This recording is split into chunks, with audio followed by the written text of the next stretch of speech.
guests will come and they will blow your mind. The audience will do so in kind. The little vanity mixed with some insanity on the morning show with GMP.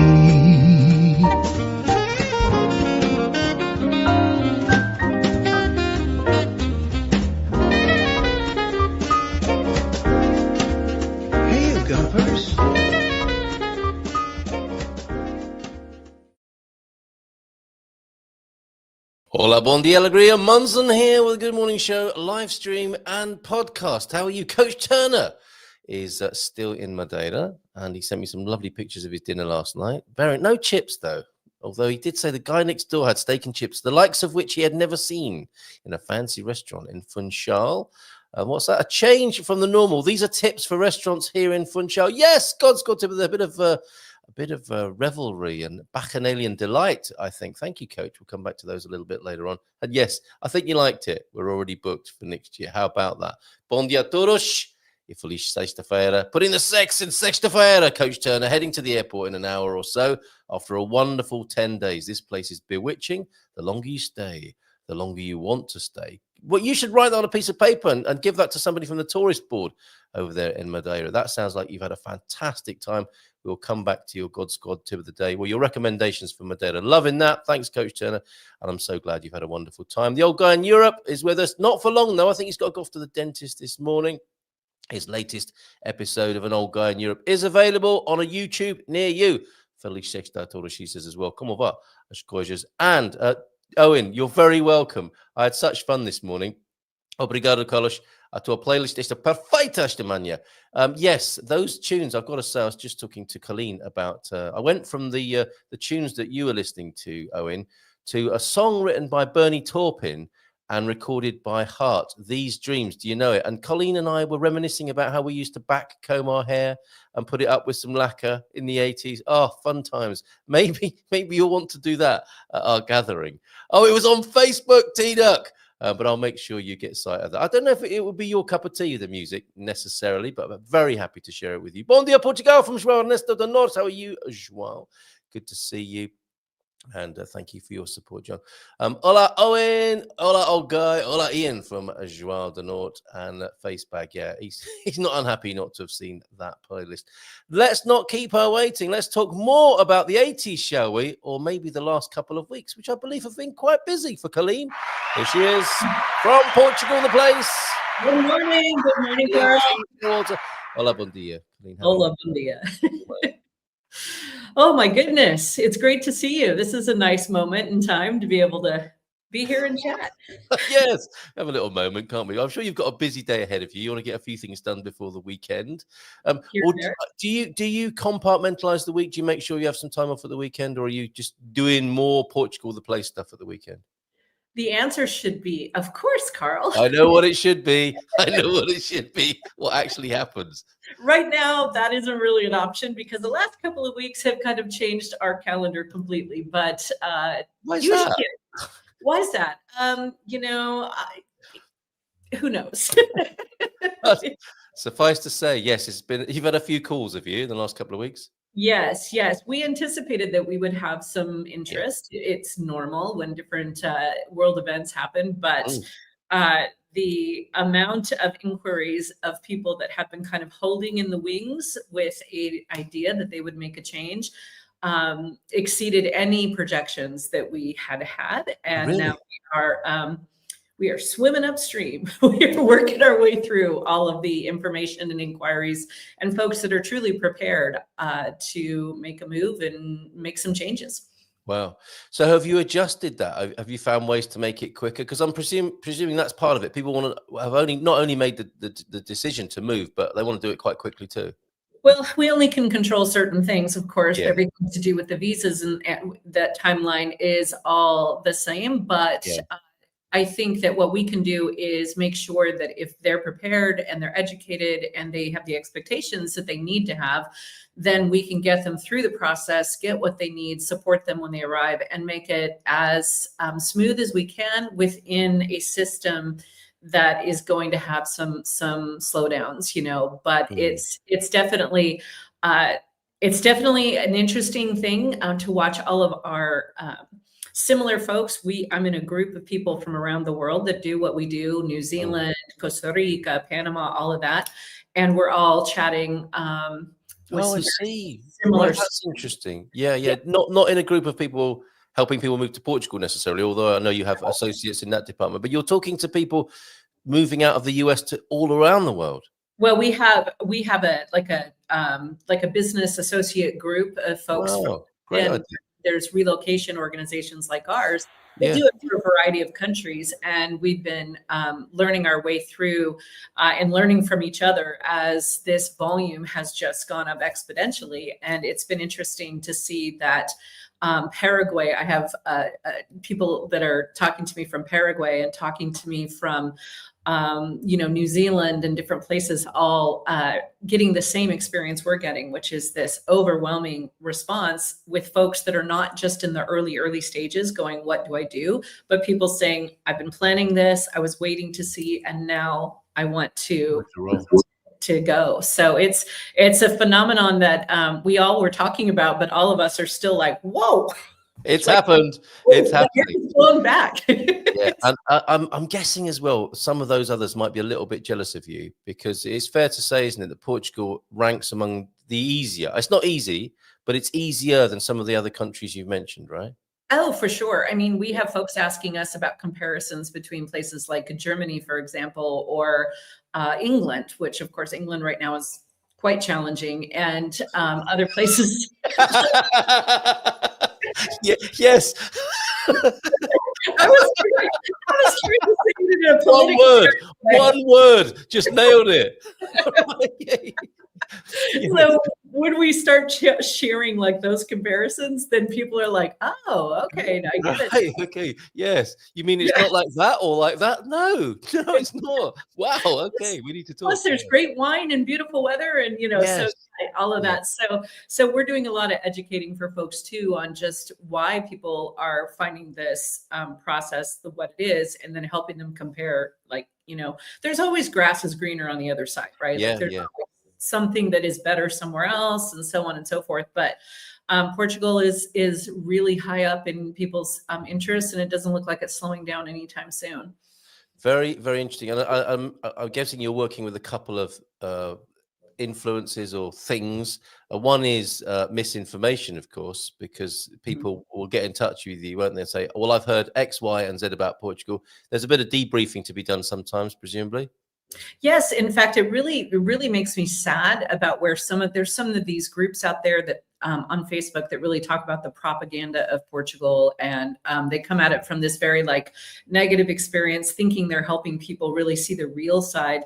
And some of the comments that come out of that for people exploring, like trying to say that Portuguese do not welcome disabled people. I've had that comment. What? I've had that asked of me because they've read it online.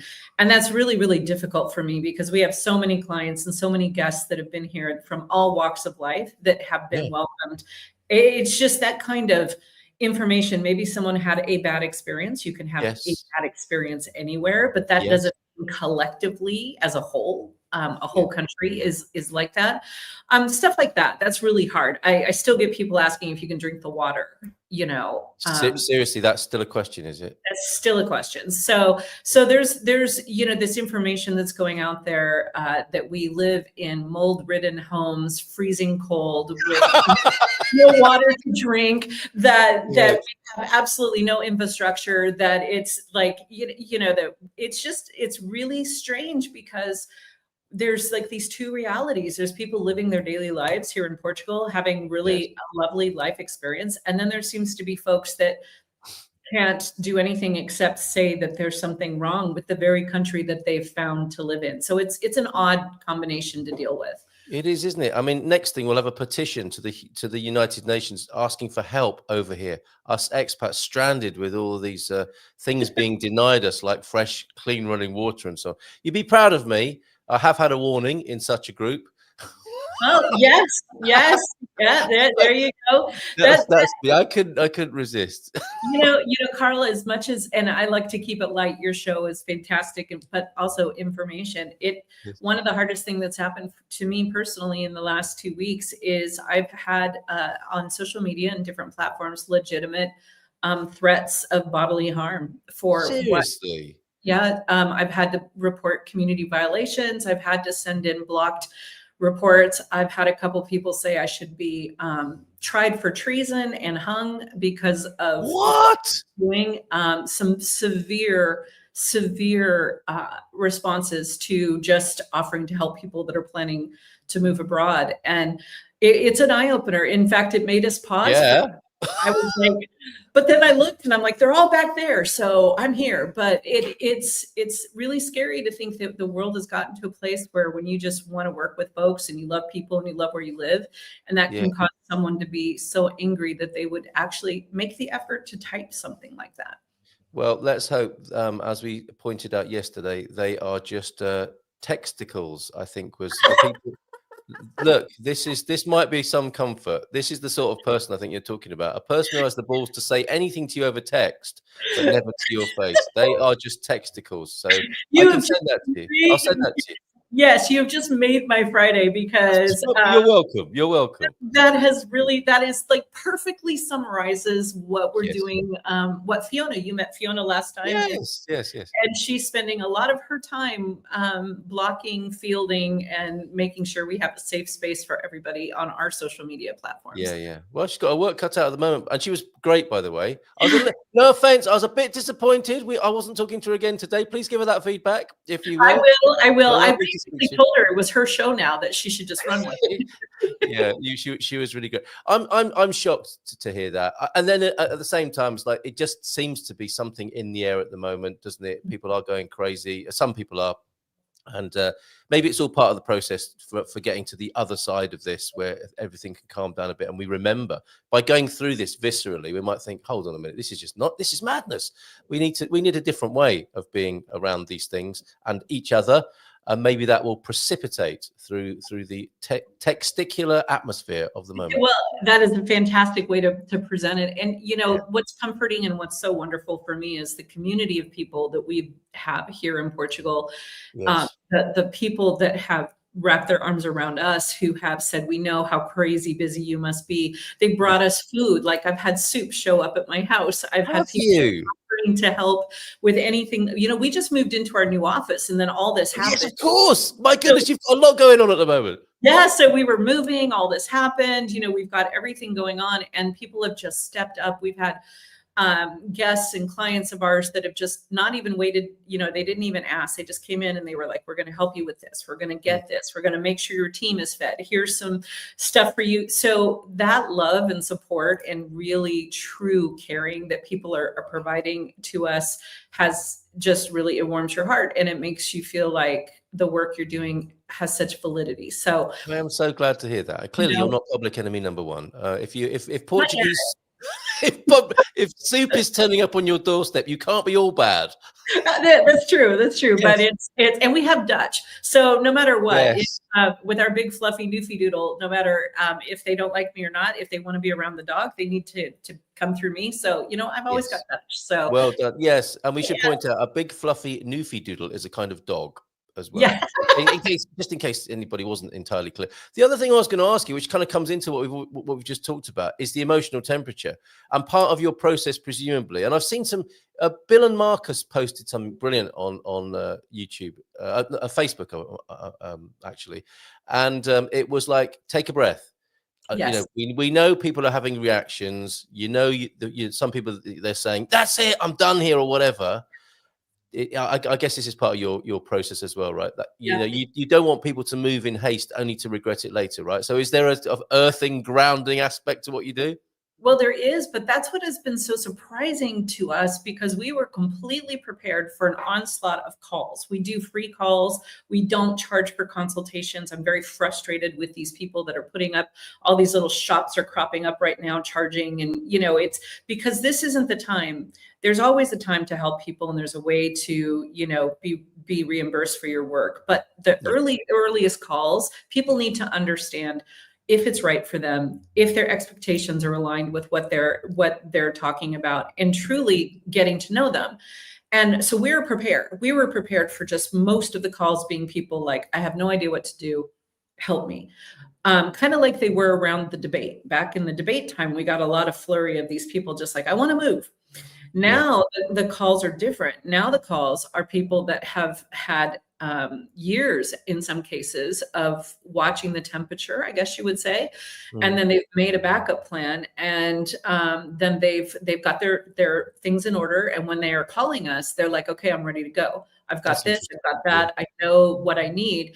And so I would say 80% of our calls now are people executing a plan that they've had.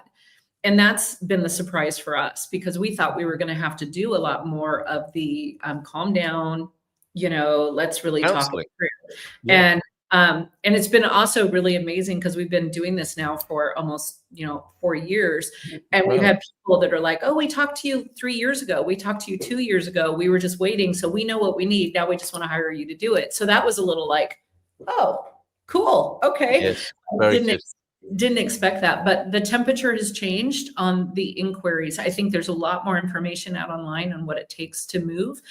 People are getting good quality information from different places. And so when we're getting them, they're like, "Okay, now tell us if this is reasonable or possible." That's great. Yes. Yeah, I'm glad to hear that. Well, wonderful, wonderful. So, hang on in there. You've got this. I know a lot of people are telling you, and you will. We'll be moving into another area, won't we, of all of this? Because the curve has been quite amazing, hasn't it? Over that 4 years, oh my gosh, it's been a more volatile graph than Bitcoin, I suspect. Exactly. But I get to share some good news with everybody, because we're also very excited. I just told you about Dutch, our big fluffy Newfie Doodle. He's half Newfoundland, half standard poodle, and he's 6 years old. And we're getting another baby. What's going on at the moment? Our friend Matty in central Portugal, he's just got himself 2 Serra da Estrela sheepdogs, and he showed us the pictures. I'm not sure if I've still got these on. I'm not sure if we can cope with a acute attack of this magnitude. They are still here. Look at these 2. Oh my gosh! Look at one. They say that dogs look like their owners. He's not even got this dog yet, and it looks like him, I think. And they've got the same expression as well, haven't they? It's quite amazing. They do have a little, oh my goodness. Look at that ball of fluff. Now tell me about yours. Tell me about your new So we've been looking for another Newfie Doodle for a last year, but they're mostly in North America, and it's practically impossible to bring them over when they're puppies. Yep. And I finally found a reputable people that had a Newfie Doodle in, get this is the most international thing I've ever done. We have a 3-month-old Newfie Doodle puppy coming from Turkey. He was born to Romanian parents. He has a Bulgarian pet passport. He's being transported by French people to Portugal to live with Americans. That's not a puppy. That's a movie. That's a movie script right there. Andy's writing this down. Andy's joining us. He's going to be talking about Thanksgiving soon. Oh my gosh! But his name is going to be Aladdin, because he's coming from Turkey. So we have and Aladdin in Portuguese is Aladdin. So we've got Aladdin in Dutch. He'll be here in 2 weeks. I'm so excited. I bet you are. And if you're in Alcobaça and you hear somebody shouting out "Andaka Aladdin," you'll know exactly who that is. He's coming all the way from Turkey. All the way from Turkey. He's going to be here. He's adorable. He's going to be about 175 pounds. He's already. No, well, he's 3 months old, Carl. Yeah. Okay, all right. Yeah, sorry. It's like, this is big, but not that big. Okay, all right. elephant. Yes, that's right. People The freight costs are it's the biggest freighting job they've ever done. So the TV cameras are going to be there. It's going to be amazing. Okay, Yeah, it's going to be that big, right? When we get him and we have him for our next call, I would love to be able to. Oh yes, well, you must. And if we could have a photo, if we could have a photo, because we're growing our family. Everyone here thinks we're a bit crazy because we're now going to have two giant dogs. About that. You know, you can have Aladino. Aladino, yes, Aladino, yes, he's going to be our little magic carpet ride from Turkey. So we're excited. Yes. Oh, that is really wonderful. Love a photo. I know we're going to see that in your newsletter, aren't we? I'm sure. Yes. Oh, yes. But we'll send you a photo. I'll send you a special photo so that we. Thank you very much. I'll send you that meme, and you can send me that Aladino photo. Oh, that's really great news. We've got Andy coming to explain to us. We had the question about Thanksgiving. Somebody asked if there's a Portuguese equivalent of Thanksgiving. It's essentially an American idea, of course. So we're going to do a non-American foreigner's guide to Thanksgiving with Andy. I hope he thinks that's what we're doing anyway, because now I've put him on the spot with that. Have you got a similar celebration lined up in Alcobaça? Are you doing a Thanksgiving get-together? We're keeping it pretty small and quiet this year. We had a huge dinner last year at our house. It ended up being about 175 people. So this year, yes, it grew. I just kept saying yes. And then it was crazy. We had so many turkeys. It was insane. So this year we are just keeping it very quiet and having our small meal in between scouting and helping people, because it's not a holiday here. So of course, we're just going. What is this new Portugal Fofinho, fofo. It's fluffy, fofo. You're going to get that, aren't you? Linda, fofinho. You're going to get lots of that in the street, I think. I love it. Yeah. No. And Dutch, we mustn't forget Dutch. Dutch is going to have some adjusting to do as well, right? Oh, I know. He's 6 years old. He's been an only child now. He's completely thinks he's the belle of the ball. So we know that he's going to need a lot of love and cuddles. So if you see us in Alcobaça, stop and give him hugs. Very good. Okay. And talking of Alcobaça, you've just had the great big Conventuais sweets gathering, haven't you? Yes, how was that? Did you have any time to pop along to that? No, I did not. The lights are amazing here. If you haven't come to Alcobaça, they've really gone out of their way this year to completely trick everything out. Oh. It's gorgeous. It's so much more than they've done in the past. Right. I heard the festival was great, but I did not have a chance to get over to it. I'm not doing much outside of, what we talked about. But the one thing to let everyone know is they have real ice skating here, a big, nice ice skating rink with real ice, not that kind of plasticky kind of stuff. Oh, right. Well done, Alcobaça. Yeah. It's got a real ice skating rink. So it's right in front of the monastery. And are the lights lit up now? Yes. Okay, fantastic. So that's taken place, and you can go along now because it's always great anyway. I love it there. It's where, of course, you can get the ginja or the ginginha in the chocolate cup, which feels very festive to me, and all those little market stalls around there, and a proper ice rink, you're telling us. Yeah, proper ice rink this year. They've just put the market stalls up. The tree is going up still, but the lights all around town are already lit up, and they've just done a phenomenal job.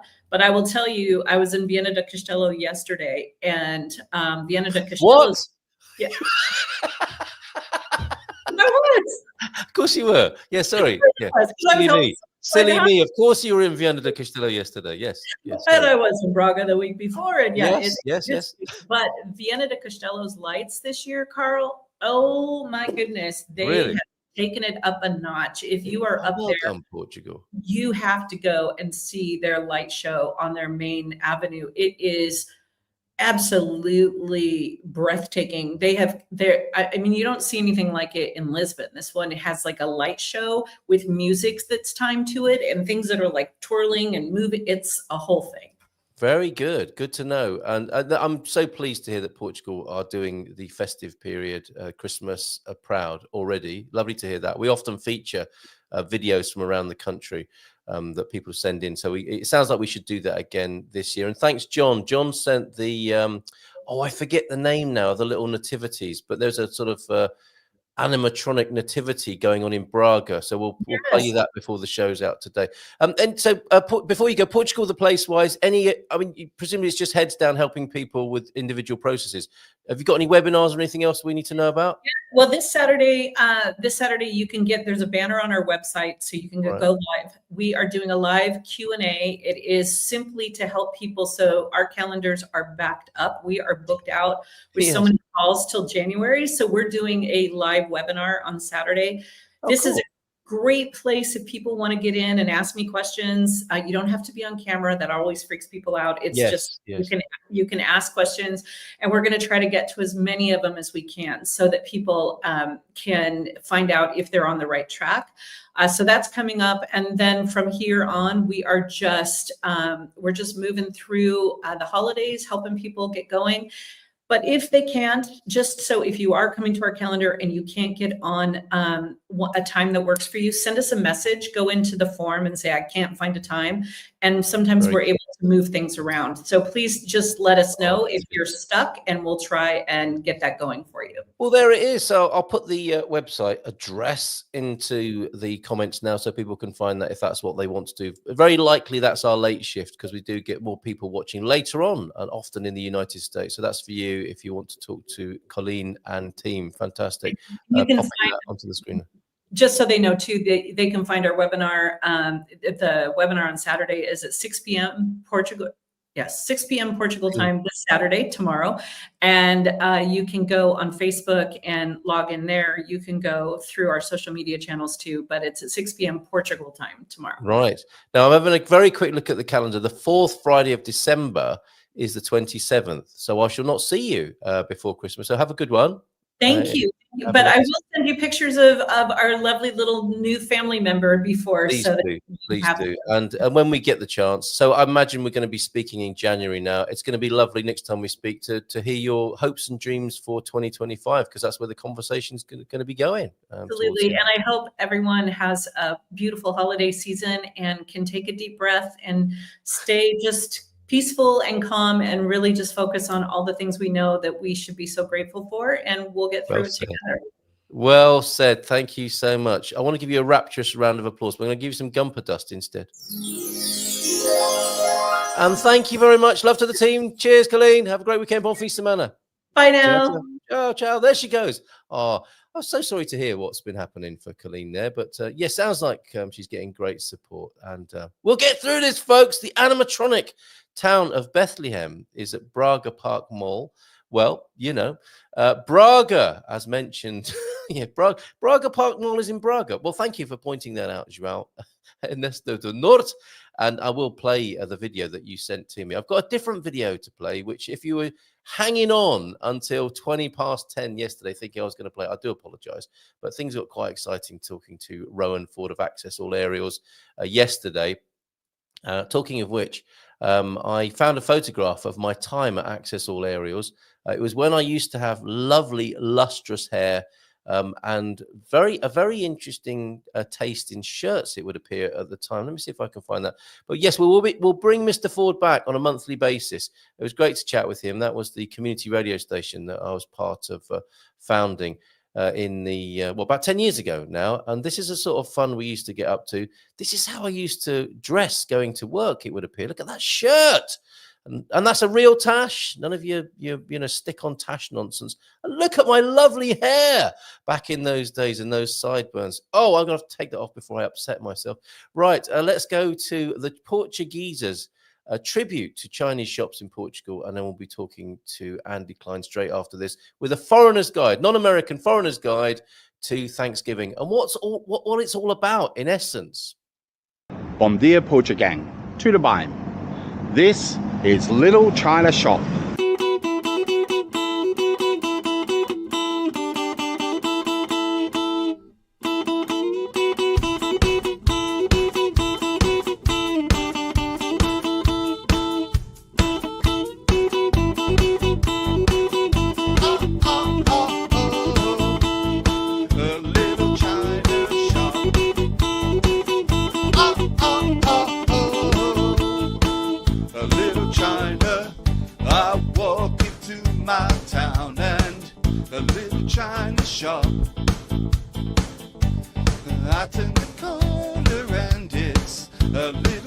shine sharp.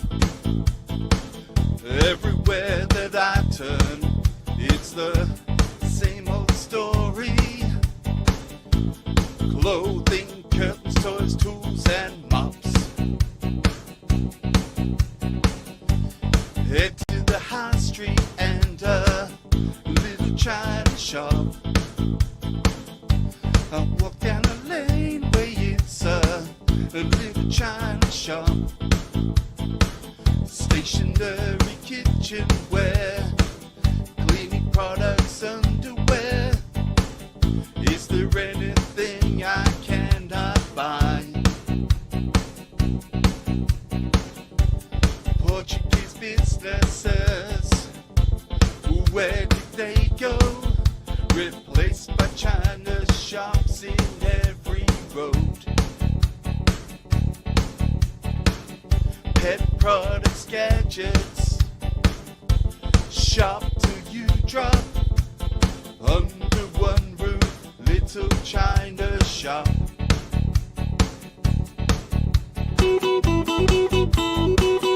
Whoa, whoa, whoa, whoa. A little China shop. I'll sing along now. A little China. My little China shop.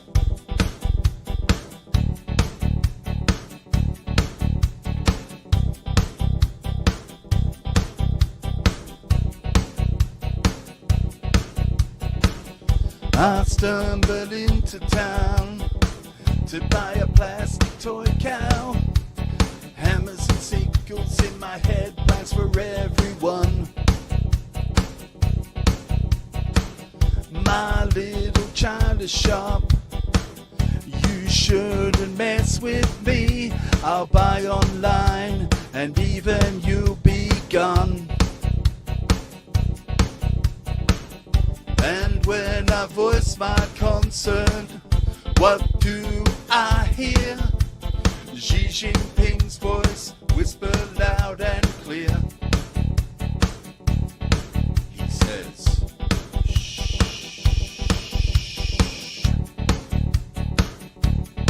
He says, shh. G says, get it? And when I voice my concern, what does she say? Oh, Portuguese, just you shut your mouth. Just you shut your mouth.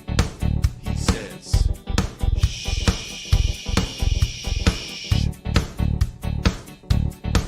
He says, shh.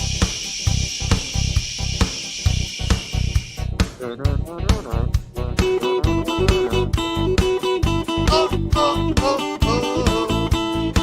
A little China shop. A little China Oh, oh, oh, oh.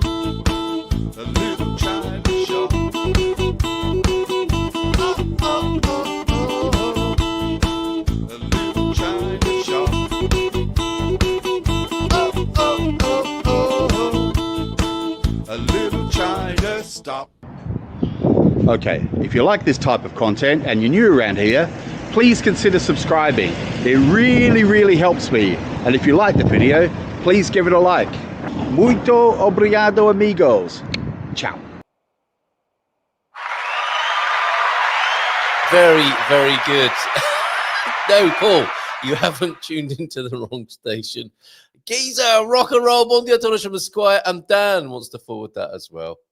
Lurking, but that drew you out, Dan, didn't it? And as brilliant that is, says Jackie, go Portuguese, my boyo. Love it. I'm so glad I didn't miss this, as I'm about to go to the baker's before they sell all the crusty bread. Brilliant job, Tony. Fantastic. And we're working on something else together, a duet, quite soon as well, that we're quite excited about. And did you see the story he was sharing about San Martino de Porto as well? Very interesting. I don't know if he was talking to me about, he made a video for me about getting up at 5 in the morning, because I was questioning the the wisdom of that. Made a video especially for me, one of his 27 videos and 300 articles that he writes every day. He's amazing. Makes you wonder why he's still singing. I cannot confirm or deny that. Let's give him a nice big round of applause for Andy Cline now. I saw you smiling wryly there, Andy. That's a pretty good production, wasn't it?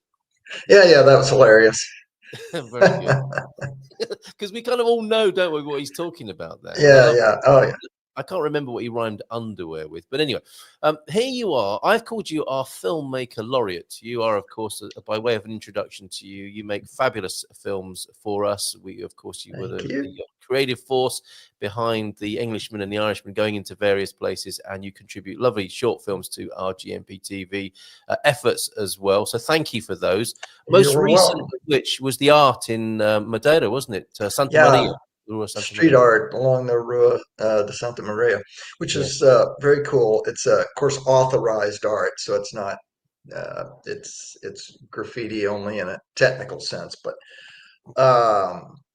quite fun stuff. I showed 2 of the male slots that were also female anatomy. They were kind of female slots. Yeah, there were more than just those 2. Yes, there was whimsical, wasn't it? And I think riven with Portuguese humor. So lovely to check that out on the channel here, which Andy's very kindly donated to us. I think I want to say more about the Vuga historic train. That's one of the events I'll be talking about, because I think I'm doing that on the 7th. Yes, so we make Christmas train. Fabulous. We might get a film from that. I'm gonna shoot that. Yeah, you bet. Right, so you are our resident filmmaker, and of course you made a little course which is available on the Portugal Club on how to shoot better video with your smartphone as well. So you've written a little course for us, for anybody who wants to do that, sharing those skills. So you're much appreciated here, and thank you for being here this morning in yet another capacity. When we had a lovely lunch the other day, bacalhau à brás. Last night, Andy, Dougie was moaning about Portuguese food, I think, or some aspects of it, talking about how bacalhau à brás was a risotto gone wrong. It really isn't. Very traditional. And we enjoyed us, didn't we? A couple of imperials and a plate of bacalhau à brás overlooking the sea there. Could have been a little bit more bacalhau in it. It could have been, yes. Hunt the bacalhau, but a bit of a game going on. They were very sparing with it, but it was lovely. It just felt like it had been cooked by grandma behind the scenes there. So great to see you the other day.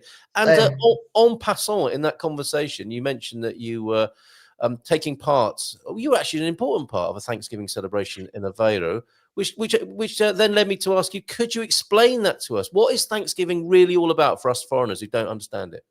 Well, it's not quite as foreign as you might think. Actually, the Thanksgiving in the United States follows from long British traditions, actually, of various harvest festivals and Thanksgivings. During the English Reformation, there were many such festivals that were known as festivals of thanks for various sorts of things, and common throughout the world are harvest festivals, in which you're essentially giving thanks for, we're glad everything grew, so we're not going to starve this winter. Right. And so what happened is when Pilgrims and Puritans, 2 different groups coming from England to the North American continent in the 1600s, brought those traditions with them. And then the American version developed from a handful of different first Thanksgivings that occurred from roughly 1619 to 1632. The 2 most important being the one from Berkeley Hundred along the James River in the Virginia colony. Those folks in 1619 had a Thanksgiving upon landing, because it was part of the London Company charter of their boat to do that. Really? So after a long voyage, you have to have a party, have to have lunch, right? Have to have lunch, exactly. Now, the more famous one, and the one that is taught in school as the first Thanksgiving, is the one. Let's see, that was 1621. That was in Plymouth. So those were pilgrims, and it's usually taught that the Wampanoag tribe helped them out and got them through a bad winter, and that they were celebrating that. In fact, they did have a bad winter the winter before, and the Wampanoag tribe did help them out. But in 1621, it was a yay, good harvest festival. The Wampanoag tribe did take part. But what's not often talked about is it wasn't necessarily a lot of brotherhood. The Wampanoags were kind of schmoozing the Puritans for an alliance against the Narragansett tribe. Oh, really? And Right. so a lot of the helping out and a lot of the feasting was about, hey, let's be friends so you can help us fight these guys. Yes, yes, we like your guns. Exactly. That So gun's really nice. Can I have a go? Yeah. yeah, so not quite the pure thing that there's Well, it's history is always a bit more complicated. humans being humans, right? Exactly. Surprise, surprise. Yeah. Exactly. Now, the first call for it to be a national holiday was 1789, and that was George Washington who decided that sometime in November there should be a Thanksgiving celebration. And through the years, it's occurred at different times, and different states did different things. And then it wasn't until 1863 when President Lincoln decided it needed to be a set national holiday, and that's when it became the fourth Thursday of November. And then, somewhat hilariously, President Franklin Roosevelt in 1939 tried to have the holiday moved to the third Wednesday, because already it was apparent that the week after Thanksgiving was the start of not only the holiday season, as we call it in the United States, but the holiday shopping season. Of course. And he was trying to add an extra week to that to stimulate the economy. It hilariously got referred to as Franksgiving, but it didn't go. Yeah, a legacy that was never to be. Right. Exactly. Okay. So it didn't go. But the whole thing today is it's for everybody. Yeah. If you know an American, like here in Nevada, Portugal, we have tomorrow night actually our American style Thanksgiving at a local restaurant. There'll be about 50 to 60 people. And it's all the things. It's the turkey and the stuffing and the mashed potatoes and the pumpkin pie and the whole Soup to nuts. authentic. Yeah, is there actually going to be literally soup and nuts so that you can There's going to be, it is, this is the fourth year for it. Yeah. And the good people at Cinco Reis they've got it down. It's an authentic American Thanksgiving. Now, my important role is the little spiel that I just gave you, that I stand up and give that spiel, and then also suggest everybody, it's an important holiday, actually probably the most important holiday in the United States, even before Christmas, because it is a feast. It is our feast. Yes. And family is very important to the feast.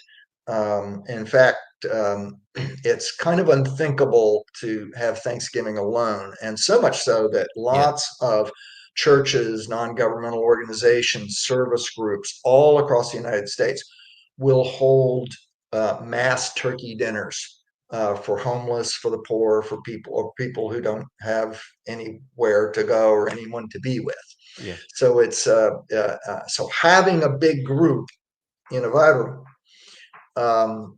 for Thanksgiving is a very American thing to do, and it'll be international. There'll be people there from everywhere. Mm-hmm. I like it. You say so. As you said, it's for everyone. Yes, it's for everyone. It's all religions too, because while Thanksgivings have always been, depending on the culture and the country, harvest festivals sometimes are specifically religious and sometimes they're not. Yeah. In the United States, it did sort of start out both 1619 as blatantly commercial and 1621 as kind of religious, but yeah, we got to butt up to the local natives. It was the Pilgrims. It was, there's a heavy religious component there.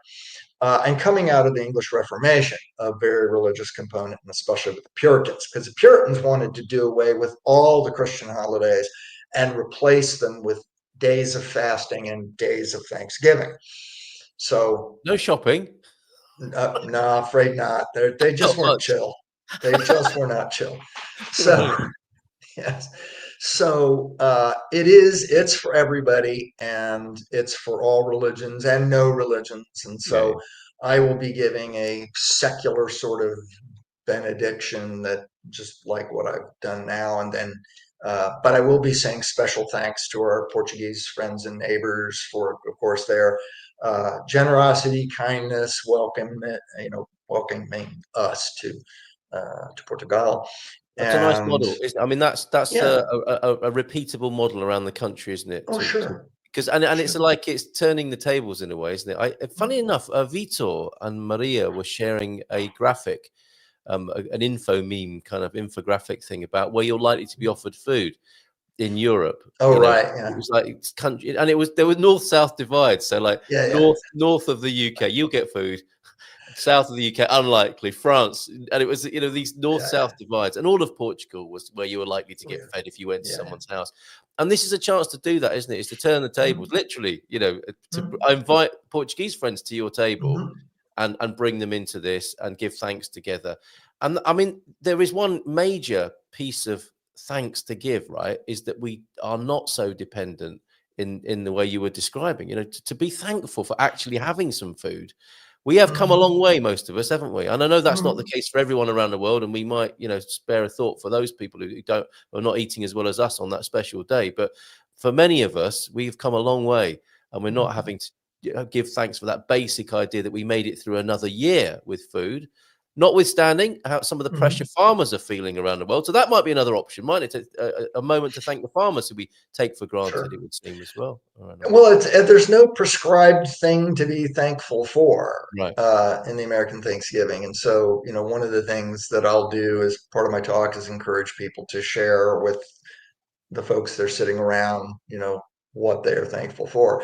And there's no right or wrong, they're not going to be tested. Yeah, right. No, there is one way to do it wrong. Okay. If you leave hungry, you're doing it wrong. All right. Yeah. Well, I want to talk to you more about the food, because that's very important, and how that might be sourced here in Portugal. But that's wonderful. And what I'm picking up is it's not a cursory. Yeah. I'm thankful. Can we eat now? Like, you just take a moment and really consider that. Have a pause and really go into your heart about thanks, not you just stay in your head. Yeah. And so that's part of my job, is to encourage that. Yes, well done, Andy. Somebody needs to do that, and they'll thank you for that afterwards. Yeah. That you may get thanks. So the food, then, we know that Perot, not the politician Perot, but the Peru is turkey here in Portugal, of course. Now, not usually the whole bird. You're not seeing you're going to see whole skinned rabbits. You're going to see all sorts of things at the butcher's counter, but you don't see many whole turkeys, do you? The restaurateur has to go to a local farm and get 3 of them. Right. Okay. Because those people are going to be fed. So they're going to be big birds. Then we're talking about. Oh yeah. The last year I saw them in the oven, and but of course, given the amount of people they have, they were 20 pounders at least. Right. Yes. They were big, and they need to be big, and so but the whole turkey is the thing, and then you carve the whole thing into carving it up. Now that doesn't occur because you're trying to feed a lot of people. And last year, I don't know that anybody's trying to change it, but last year he did, a fairly typical Portuguese thing, which is you put it in and you just chop that thing you know, It's head portion, to portion. tail.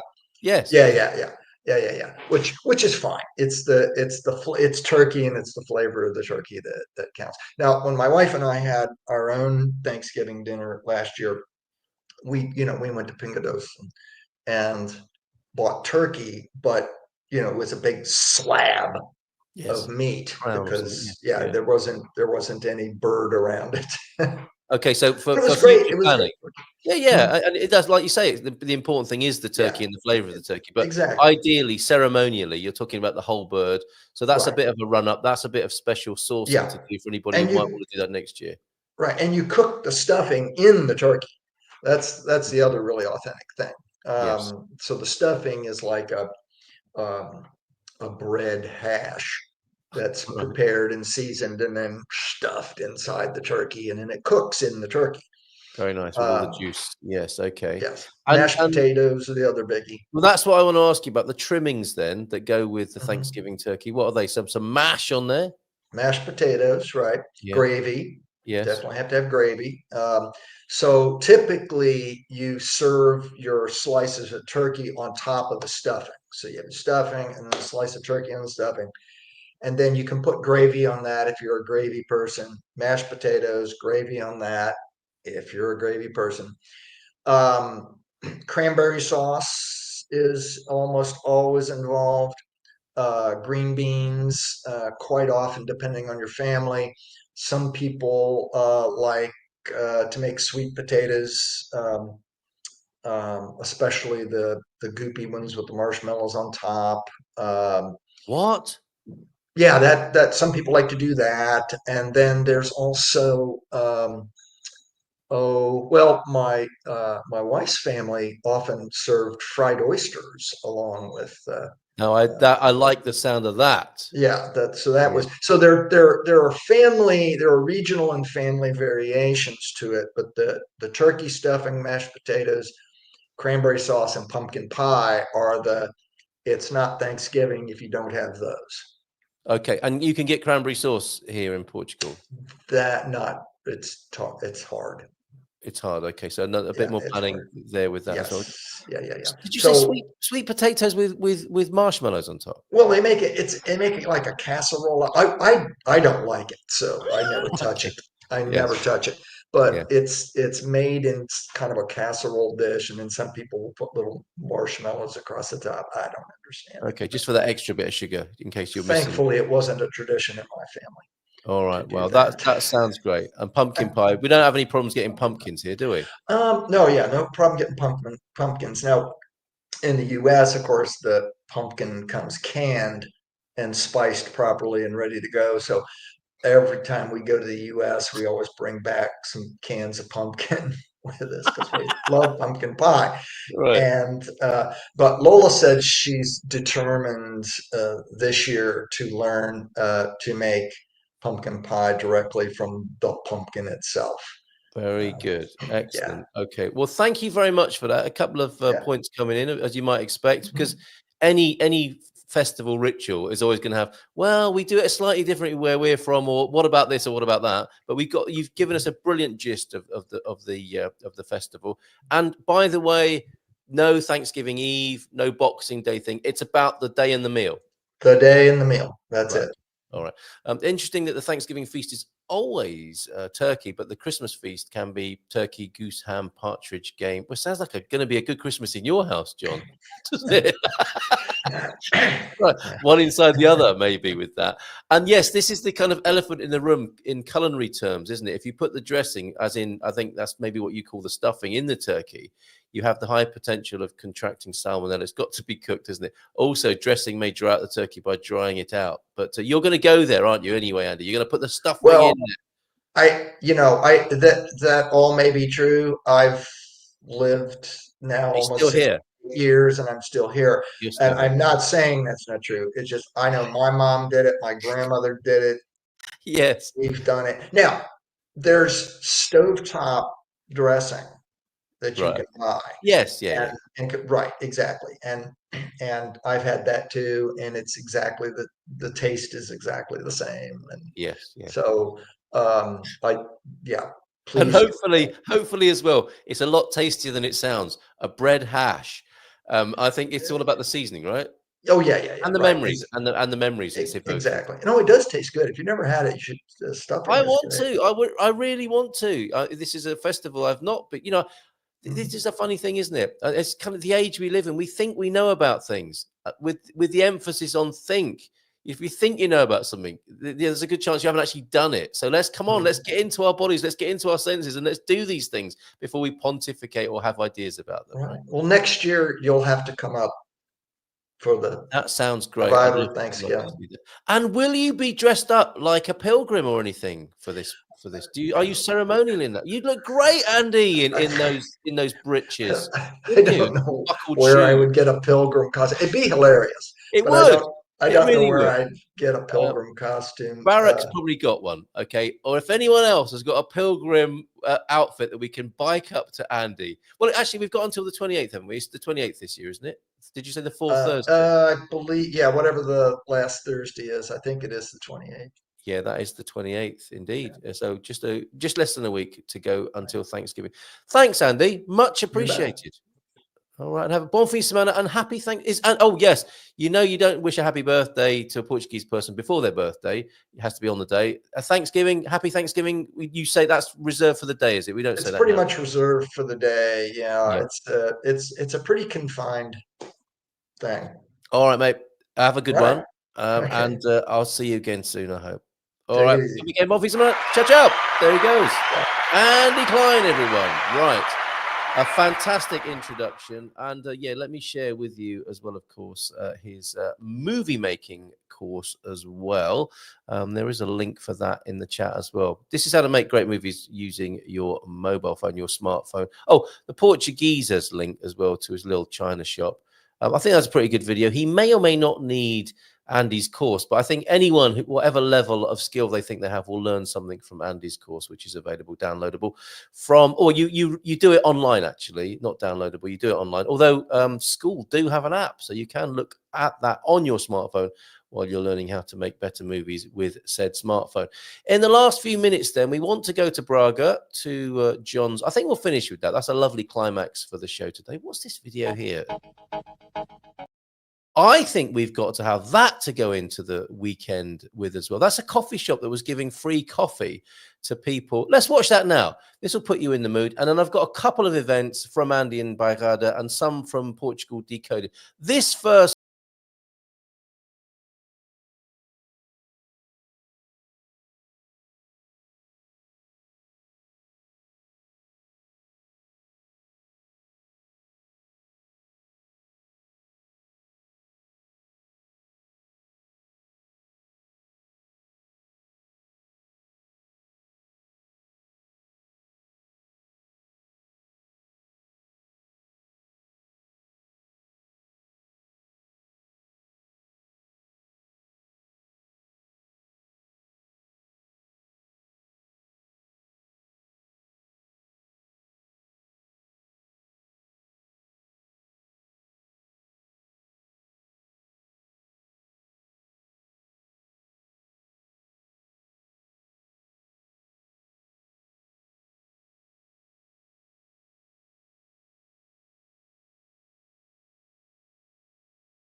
Oh, I could watch so much more of that. Fantastic. And I don't know who that is to give him credit to, but that was a coffee shop that was giving you free coffee if you danced into the shop. More of that. What can we do here in Portugal along those lines? I wonder if you can do that in any Portuguese coffee shop at the moment.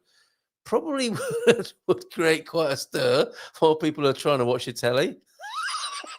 In a Portuguese coffee shop, pushing people drinking coffee in the pastel de natas, jostling for position at the counter. Anyway, why not give it a try? Thank you very much, Randy. What have we got from you as we go into the weekend? As we put the sex into sexta-feira, here we go with Christmas in Águeda. This is really special. It's obviously the biggest inflatable snowman and the tiniest little microscopic snowman as well that Águeda are very proud to present to the world every year. 250,000 LEDs inside Santa. Sounds uncomfortable, doesn't it? And yeah, huge inflatable there. Who doesn't like a huge inflatable first thing in the morning? The free nature walk which is a walk or a run around the Belazima do Chão Bairrada. They go a small circular walk on a mountain trail. Isn't that lovely? And there's a range of abilities and lengths of walk there. That's on Sunday for you in the Bairrada. If you're anywhere near there, drive into the Bairrada, have a look. And that's a great event to go for. Festive, historic train rides, Aveiro to Águeda there. All aboard, says Andy. One of Europe's last remaining narrow gauge tracks hosts a special festive trip aboard the historic train to the fantastic Águeda. Oh, that's great. So you could go from Aveiro to Águeda and see the great big inflatable snowman. Good job. And still Magusto going strong in the bosom of the Bairrada, he says. Look at those lovely roasted nuts there. Magusto party in Mamarosa. Big fan of Mamarosa is Andy. It's a lovely little village, actually. I remember it well. There will be roasted chestnuts, jarapiga, good music, and plenty of fun and friendship to warm your hearts. Thank you for that smattering. Find more at the Gumper Map, on the Gumper Map at goodmorningportugal.com over there. Over to Portugal Decoded, that rather excellent newsletter that is published on a Friday. So not only the old guy in Europe with a video, we also have Portugal Decoded on Substack as well. This is really very good. Let's just scroll through that. You can look at that for yourself if you want to. Some stuff about the that's a bit of a downer. Let's not go into that right now. But look at that, Portugal Decoded, the best Portuguese album of the last 40 years. That's rather good as well, isn't it? And also covering the fact, as we did, that Celeste Cairo passed away, the Carnation Girl from the 25 de Abril Revolution, of course. This Friday briefing does start with the winter health crisis. So take care of yourselves as we go into winter and do all those things that show the universe that you're caring for your miraculous body as we go into the colder time, which can be a bit of a challenge for our health and well-being. Tips of the week, then. This is what I want. Splendor in Venice, from Canaletto to Guardi. That's in Lisbon at the Gulbenkian. In Porto, you can go to Scattered Genitalia. What? Devendra Banhart is offering a cloud of scattered genitalia. I think I'll just have egg and bacon, if you don't mind. It's an art exhibition. It's not a serving suggestion, thankfully, or not, as the case may be, at the Serra Alves Museum. That got your interest, didn't it? Yes, and we didn't have time today, but what's up with that flipping monument that's built? So I don't know where this is, but it did come up on GMP TV. Thank you, Zay Mario, for your continued service over there. We must come back to this. I was tagged in this for some reason, and I think it's disgusting, basically. Why would anyone think I would want to see a picture of this kind? Where is it? Quick access. There you are. Once unseen. Once seen can't be unseen. So look away now if you don't want to see this disgusting ancient architecture from Portugal here. What was going on, do you think? My theory, as it stands at the moment, and as it stands, probably quite a useful turn of phrase, this was designed by frustrated monks and built by frustrated monks, and they wonder why we haven't had any visitors from outer space. I mean, can you imagine? You come to Earth, take me to your leader. No, back up the truck. We're getting out of here. Look at that thing. No, thanks. Right. Okay. Back to the Portugal Decoded here. Matosinhos Casa de Arquitectura's 7th anniversary. Look at that fantastic building there. I mean, it's got to be good, isn't it? A house of architecture needs to, I mean, that's quite a brief, isn't it? Quite a challenge. No pressure there. And this is what I wanted to share with you. Oh, before we do, we've still got the Algiers Sweet Potato Festival as well. Look at all those lovely bags of sweet potatoes there. Not a marshmallow to be seen, I suspect. The Christmas edition of the Vuga Historic Train will be held every Saturday now until January the 4th of 2025. The 5 carriages from the early 20th century, towed by a historic diesel locomotive. You train spotters are going to love it. The 9004, everybody, will depart Aveiro at 1:35 and head for Massinhata do Vuga. Here, as well as a display and sale of regional products, passengers are taken on a guided tour of the Railway Museum there, and the Vuguinha then heads to Águeda for a 3-hour stop, where you can see those Christmas lights. It's all about those Christmas lights, and this thing only costs €39. Isn't that wonderful? Kids only pay 24, and the train arrives back in Aveiro at 8 o'clock in the evening. That is a fabulous little trip for €30. Wonderful. Let's finish today. Sorry, kept you waiting here, or kept you after 10 o'clock, but I think you'll find it is worth it this morning. Lovely footage from João Ernesto. This is him out the other day, by the way. The fellas having a bit of a walk in the countryside. That was a lovely picture to receive. They're men from all over the world having a hike, having a ramble in the countryside, both physically and mentally, probably. Thank you very much, John, for that. Let's finish with your video as I wish you a bon fin de semaine. Have a great weekend, and we'll see you again on Monday. There's a couple of these. The first one is the overall picture, and then I think we zoom in a little bit as well to the centerpiece. Up in Braga is where you'll see this. Have a great weekend. Take care. Bye for now.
Portugal, there's a YouTube show full of fun facts you need to know. Carl rings the bell and the members show to the GMP morning show.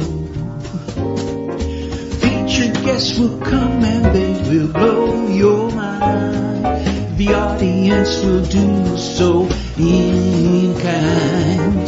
The little vanity mixed with some insanity on the morning show with GMP.